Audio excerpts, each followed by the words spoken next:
moving on up. It's just that milestone that says it's real, it's coming, it's happening. We're celebrating the construction progress at the Westin Irving Convention Center Hotel. We have the highlights and details on the design. Going for gold in the cold. To our surprise last night, temperatures just dropped completely. Runners brave a surprise spring snap of near freezing temperatures at the Irving Marathon.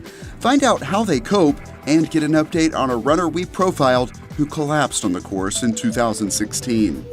Plus the way one group is thanking first responders and the fun at PetPalooza. Now on City Source. We are on location in the Las Colinas Urban Center overlooking the sites where the biggest stories are happening. Hello and welcome to City Source. I'm Thomas Gandy. There is a lot of news to get to this week. We begin with a milestone in the construction of the building behind me, the Westin Irving Convention Center Hotel. The $113 million hotel will have 350 rooms. It's scheduled to open in December. We were there for the topping off celebration. We are actually in the lobby area of the new Westin Irving Convention Center Hotel. Right now, it takes a little imagination to picture this space as a hotel lobby. But look outside and you can already see how all of the concrete, steel, and glass are coming together to create the hotel. Construction crews have now reached the highest point of the building. This is such a major milestone and so important in the progress of this property. The final steel beam is in place. Just a great day. Everybody's excited about it. And we're topping it off today. We're going to have one of the best areas in the Metroplex for anybody to come and enjoy. To mark this milestone, people are grabbing markers to write messages of congratulations on a wall. Wow, that was good. City leaders, reps from the hotel industry, and elsewhere in the business community are all offering messages of support. Oh my gosh, it's so awesome. I feel very special, but it's awesome because we've been waiting for this for so long. It's truly another great day for Irving, Texas. Those leaders are joining with the crews constructing the building inside what will be the hotel's grand ballroom. To show that the building is topped off, crews put a tree on top of the building. It's considered good luck. Turns out luck also comes into play when you take a wider view and look at the building's features. We're basically 12-story with the penthouse, so that makes it 13, so we don't call it 13 because it's a bad luck number, right? No matter how you count it, the first floor is expected to get a lot of attention, with a restaurant, cocktail lounge, and more, all very visible. The idea is everyone from the convention center walking across are going to see this kind of permeated, kind of transparent glazing system, and you're going to be able to see all the activity here. And since it is designed to attract people from the Toyota Music Factory on one side and the convention center on another, and then even more people will enter from the parking garage, there are no traditional front and back sides to this hotel. The building has a lot of facades that are, treated as if they're the principal facades. Trying to tie both of those entities together and being sort of that middle piece that connects them was really important. Other features include meeting rooms and a second-floor pool deck. It's going to be a beautiful architecturally built out. When people think about a Westin, it's certainly a premium hotel experience. This is a home run deal. When you've got a community that embraces it so well, you've got a convention center next door, you've got the two major airports a short drive away, you've got the music factory, the business environment around it. This is the crowning jewel right here, this Westin Convention Center Hotel. The city of Irving wants a headquarter hotel to help attract more true conventions to the convention center. Some groups only consider venues with headquarter hotels. Now that the hotel is nearing completion and the city-owned Toyota Music Factory is open next door, It puts a package together that our ICVB has needed for many, many years. They'll stay here, go to our conventions, spend money in Irving, and keep the money in Irving. all of those elements coming together are what finally attracted the National Guard Association of Texas to Irving. They've been working on you guys for a while. Yes, for good, maybe almost 20 years. That group is the first to book at this hotel, and Westin reps recognized them during this reception at the convention center. One thing that's really huge for us is if we can go to a location where our members don't have to drive. So here, they can walk across the street right here to the convention center. All of our whole program of events will be right here. Back at the hotel site, leaders believe that as more people see the progress, they will be more likely to choose Irving. All progress celebrated with this tree and ceremony at the Westin Irving Convention Center. It's just that milestone that says it's real, it's coming, it's happening, and it's, a few months from now it's open. Along with all that, the Convention and Visitors Bureau also collected items for a time capsule that will be buried on site. The Westin Hotel is a public-private partnership. The city owns the parking garage and the meeting space. The full details are complex to explain here, but by using hotel occupancy taxes to pay back debt, the city of Irving will own the hotel outright in 30 years. Now let's talk about another hotel that is under construction just a few yards that way.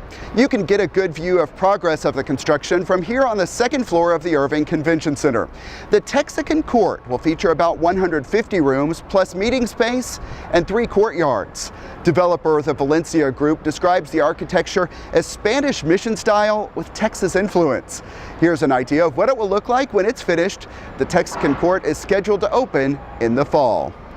With all of these developments here, along with the recently opened Southern Junction in South Irving, the Midtown Express, and more, some people are wondering what's next. The Irving Convention and Visitors Bureau is looking for ideas and how to answer that. And you can help. The CVB is asking residents to fill out the survey at irvingnext.com. That survey is designed to help identify opportunities to improve tourism and draw more visitors. The ideas will be used as the Bureau develops its next strategic plan. The survey closes on May 1st.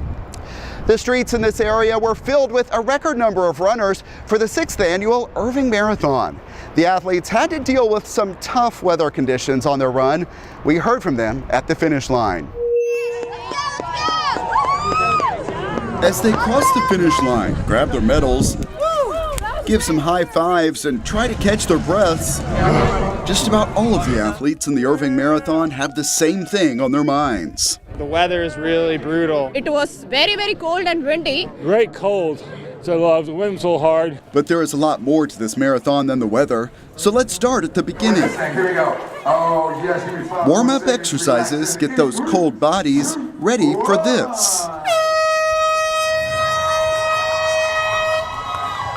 The run begins. You can see the Irving Marathon start and finish line is in a new location this year, the city's Toyota Music Factory, and the turnout is setting a record. It's our largest year ever. So coming to Toyota Music Factory, it's awesome. We have over 2,400 runners this year, so it's been a blowout. The runners set out on courses ranging from those for casual runners all the way up to full 26.2-mile marathons. And I really like this run because it was all cement, it was well thought out, the police were great, all the volunteers were awesome. A band jams on the course to help keep athletes motivated.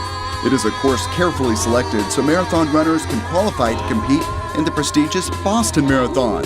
That distinction draws some international athletes. So we have people that are coming in from France, we have people that came in from Guam this morning, so it's truly an international event. But also one close to home. The Irving Marathon raises money for the Irving Healthcare Foundation. We've donated over $40,000 to date to that cause, and we're really proud to partner with it. Yeah! And this event is significant for another reason for Michael Loftus. I just crossed the finish line, and it was so surreal. I mean, 2 years ago, I crossed this finish line, and I went into cardiac arrest. You may remember we took a close look at his experience and the chain of coincidences that helped him survive. Handing out trinkets and hand sanitizers. Two nurses happened to be feet away. I felt maybe there's something I could do, so I ran and jumped the guardrail. Once we determined he didn't have a pulse, then it was a game changer. Irving firefighters moved in and got him to a hospital where he faced open heart surgery and a long recovery. So this is the farthest distance I've run since surgery. 13.1 miles is just a huge milestone. He used this year's run to raise money for missionaries. It's just the end of a chapter. This started 2 years ago. It's the beginning of a new chapter. While his experience is unique, every runner has something special to share from participating. Nobody knows I did this in my family, so as soon as I get home, they're going to go, "Where did you go, Mom?" And I went to get me a medal. And they will all have stories to tell about how they endured the near freezing temperatures. So far, everybody's been really positive about the weather, and we'll just keep going. I see someone behind you coming in without a shirt on. Tell me about this, running without a shirt on. I mean, it was like mile 9. It was getting hot. I had the jacket on because it's super cold. So I just need something to wake me up. I figured pouring water on me probably wasn't the smartest thing to do. So took the shirt off. How'd you deal with the cold out there? Didn't think about it. focus on my music, focus on my run, focus on my pace, and that's it. And just run with it. And I knew I was going to get this, so there you go. A medal that comes with meaning from the Irving Marathon. Loved everything about it. I'll definitely do it again next year. Yeah, they all made the best of it. And in case you want to start training, registration is already open for the 2019 Irving Marathon. It will be April 6th next year. Moving across town, we have shown you some of the work underway at the municipal course formerly known as Twin Wells in Southeast Irving. I say formerly known because the city is looking to have a new name for the course when it reopens after renovations. That's expected later this year. The city's Parks and Recreation Department will host a meeting to discuss ideas for naming the course. It's on April 25th at 6 p.m. at Northwest Park Recreation Center. Everyone is invited. The city's Parks Department also continues to hire lifeguards. Part-time and full-time positions are available now for the summer. Red Cross certification is required, and those classes are available through the city. Learn more at cityofirving.org/lifeguard. Election news now, and there is only one contested race on the local ballot this year.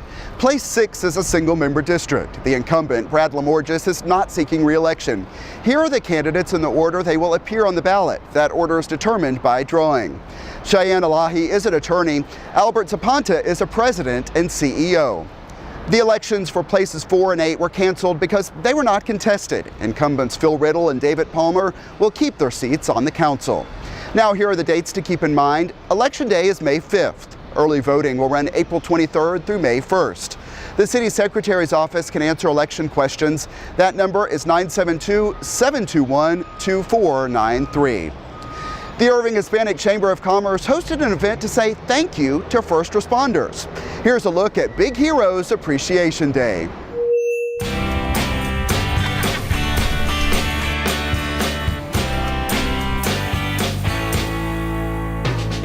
Big Heroes Appreciation Day is a way for us, the Irving Hispanic Chamber, to thank our police officers, firemen, and first responders for protecting us, putting their life on the line for us every day. They don't need to thank us. We love what we do and we love serving the citizens of Irving, so this is just a really nice day for us and we really enjoy it. I think it speaks to the relationships that we've been able to build in this community. We certainly are trying to connect on all levels and across the board, and this is just an example of that success we're having. As you see people come and volunteer, everything is donated. It's fantastic. We have Liberty Burger donating all of the burgers. If you've ever eaten there, they're phenomenal. So it's one of those fun, warm community events that we just really like putting together. To have them have a day where they're actually recognized, even with a hamburger or a hot dog, you can't believe, and the quickest way to a firefighter or a police officer's heart is through their stomach, so we all know that. They like donuts, we like meat, so everybody's happy today. This is a great opportunity for our police and our fire to get together and share some time together, and we're so proud of them. We do everything we can in the city to try and do what we can to help make sure that they have the resources, the equipment, and the support needed. And we're always going to be focused on that, but when we see the community come out doing the same thing, I know that means a lot to us, and I know that means a lot to them. We want to come out here and tell people, tell our officers and our firemen how much you appreciate them. It's about them. As chiefs, it makes us very happy to see them get that little bit of recognition, and like I said, give them a little bit of food, they're happy, so it doesn't take much. Spring is the time for special events like that one, and here is another. The City of Irving will celebrate Arbor Day on April 28th in Heritage Park. This is video from past years, and many of these attractions will be back this time, including the snake humorist. And along with that, people can learn how to plant trees, enjoy live music, and snag some giveaways. The Arbor Day celebration runs from 10 a.m. until 2 p.m. on Saturday, April 28th. At the exact same time, Irving's 7th annual Bike Fest will be happening. There will be a kids' bicycle safety rodeo, bike checkup, entertainment, and new this year, a marketplace. Bike Fest starts at 10 a.m. on April 28th at North Lake College. Attendees can also register to win a bike. Weather has not always cooperated for the annual Spring Friday concert series to be outdoors, but you can see the performances have gone on anyway, just moved inside to the Heritage Senior Center. April's concerts were all about the theme Vintage Vibes. In May, the theme changes to Latin rhythms. May 4th is Grupo Stampede, which is urban Tejano music. May 11th is a Latin fire band described as salsa, merengue, and mambo fusion. May 18th is a Selena tribute band. All shows start at 7 p.m. at Whistle Stop Plaza in downtown Irving. If it rains, you saw that the show goes on inside the Heritage Senior Center. More details at irvingevents.org. In other news, a reminder that the city of Irving is under watering restrictions through October 31st. People living in homes with even-numbered addresses may water Tuesdays and Saturdays. For odd-numbered addresses, it's Sundays and Wednesdays. Irrigation is never allowed between 10 a.m. and 6 p.m. when evaporation rates are the highest. One of the common questions residents call City Hall to ask involves what to do when street lights go out. Actually, Encore owns and maintains the lights on city streets. And here's the number to call if you notice a light out on your block. It's 1-888-313-4747 or report online at EncoreStreetlight.com. Encore says it usually makes repairs within 3 weeks. PetPalooza celebrates the anniversary of the Animal Care Campus. Like many of the events we have shown you this week, it was also affected by the weather, but some pet owners still turned out at the Animal Care Campus. Take a look.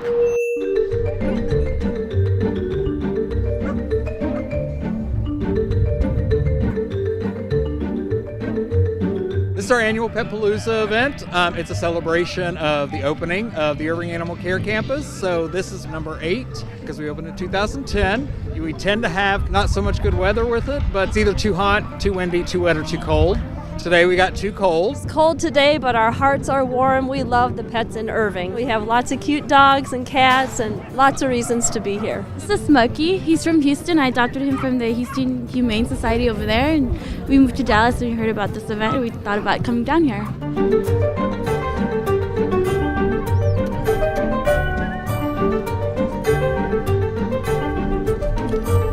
With the low-cost vaccinations, it's easy to come out. You can get a rabies vaccination for $5. This is Benjamin. He is a Chihuahua and I think a Terrier mix. It's very easy to keep your pet's health up to date and also just get them socialized. We actually came out here to get him some free vaccinations and to just come to the dog park and just hang out.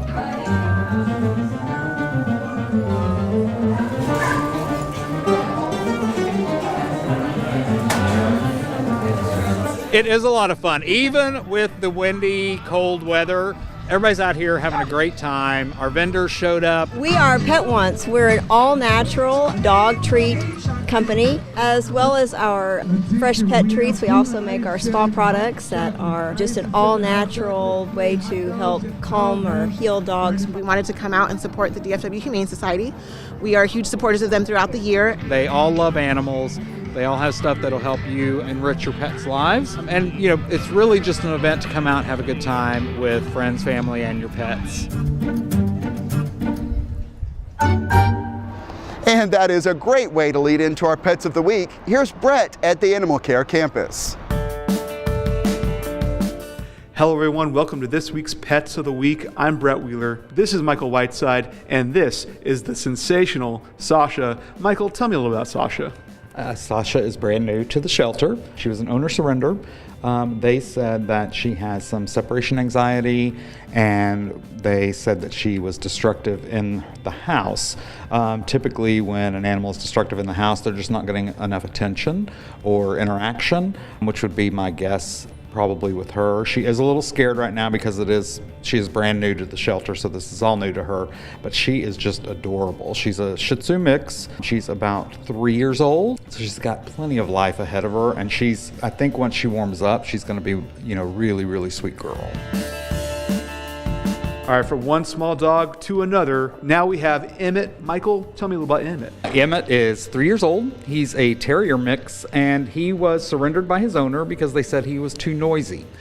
As a Terrier mix, barking can be one of their traits, but that's easily corrected with a little bit of training. He's super sweet. He's not so keen on other dogs, we found.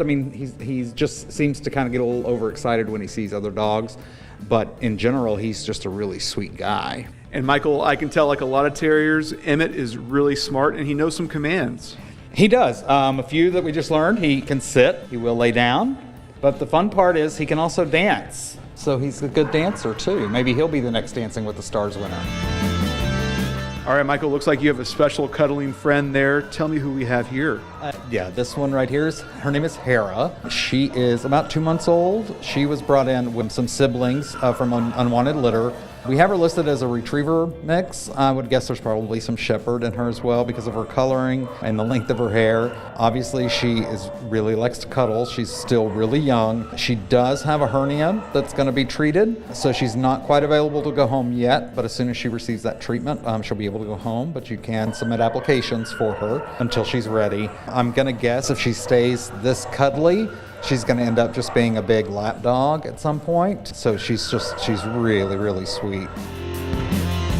All right, Michael, you mentioned earlier that Hera does have a hernia, and those operations are pretty costly. But with a little help from the Angel Fund, she'll get that surgery. Tell me a little bit about the Angel Fund. Sure. Our Guardian Angel Fund is a special fund of donations that we set aside specifically for extraordinary medical expenses. That includes things like, hernia repair, heartworm treatments. We currently have another puppy right now, Patricia, that was hit by a school bus and had to have pins and screws put into her leg, and she's part of the Guardian Angel Fund. And so people can go to our website and help us defray those costs by making a donation in the name of the pet that they want to, or just a general donation to help us rescue more pets that might need medical treatment. It's a great cause, so people please make sure to check that out. Back to you, Thomas. All right, Brett, thanks a lot. The Animal Care Campus is located at 4140 Valley View Lane. It is open Tuesday through Friday from 11 a.m. until 6 p.m. Then on Saturday, the hours are 10 a.m. until 5 p.m. Also, check out the websites you see on the screen. The Water Street development on Lake Carolyn is celebrating the addition of a new restaurant. We'll have that story for you next time on City Source. Also, we are checking out the fun at Bike Fest at North Lake College. And we are back at the Toyota Music Factory for the ribbon cutting of Kabuki Restaurant. All that and more next time. Remember, you can always email us to let us know what you think. Our address is ictn@cityofirving.org. You can also find us at youtube.com/thecityofirving. Subscribe to our channel so you can get notifications and be among the first to see our videos. Also, give us some likes while you're there. And that's it for this edition of City Source. Thanks to everyone who is a part of this one, including our host here at the Convention Center and the Irving Convention and Visitors Bureau. We'll see you next time.